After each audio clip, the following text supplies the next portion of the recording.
I'm really excited about this one. Come on over. I'm really excited about this one because this guy is a tour guide himself.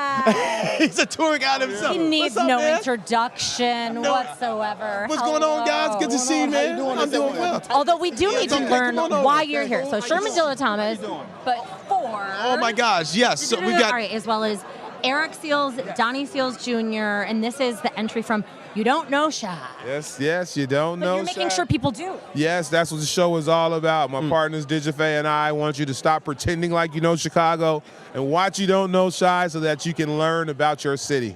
This is huge. I'm looking here. In the first segment, you talked with former Chicago Mayor Lori Lightfoot.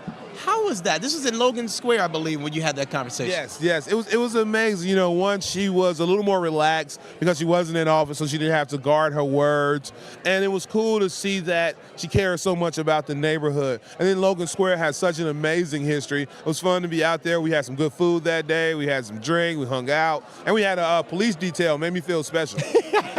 You started on TikTok, and now you ballooned into this character and this teacher. A persona here in the city of Chicago. Has it hit you yet? I think tonight was probably the first time I've been able to tell the story of the black liberators at Yad Vashem. I've been able to take the tours of the blacks who died in World War I in France.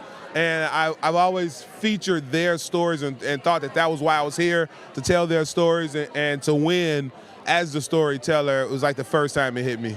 We've got executive producer and producer here as well. Are you guys, y'all related? Just not by choice. Not by choice. A little bit. Not by choice. Talk about the production aspect of all this, because we talk about it often. We are in TV. Yeah. We know how it is. People at home sometimes don't know what goes into a production like this. Obviously, a single program and series, a lot goes into it. It goes into a lot. We have a lot of history as far as what we did before this. I used to work at ESPN. He worked at Fox. And now, thankfully, this show is going to start airing on Fox starting tonight. Starting tonight, yes. Was like that in a couple of hours. Wow. This was meant to be? Yes, it was. And one of the most important things that we want to do when we got connected with Dilla is Dilla's already great at what he does. And so it was our goal to take our talent and match it with his so we could really produce this show. But how is this different than, say, a TikTok or an Instagram video? When you're doing a production for TV, it has to be taken up a notch when it comes to the production value, reined in at all? I don't know. Share how that pans out. Well, this really worked out because like television really gives us a chance to spend time with people, spend time in neighborhoods. TikTok is really just a teaser to get you to the rest. So that's what all we wanted to do is just extend what Dilla was doing. I met you at the DNC while I was covering as a reporter, and we did a video. And I remember saying to you, I used to be a tour guide. And he was like, man, we both shared stories. And for me, it was just a job.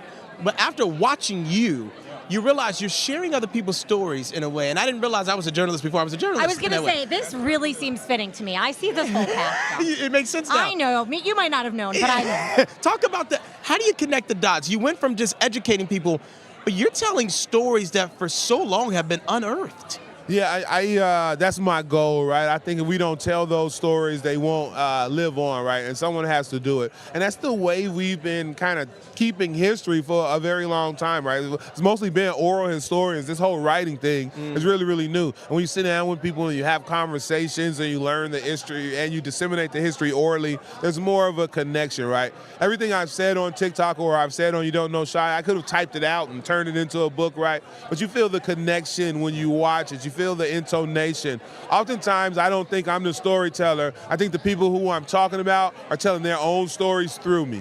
That is really, to me, the power of broadcast and the power of storytelling, especially when done by you with your team here. Congratulations. Where's this going to go? Y'all look good. They have no chance at ever seeing this again after today. They can get their own. So we got to win more. There we go. Congratulations, guys. The best to you. We're going to take a quick break. We will be right back. You guys enjoy it.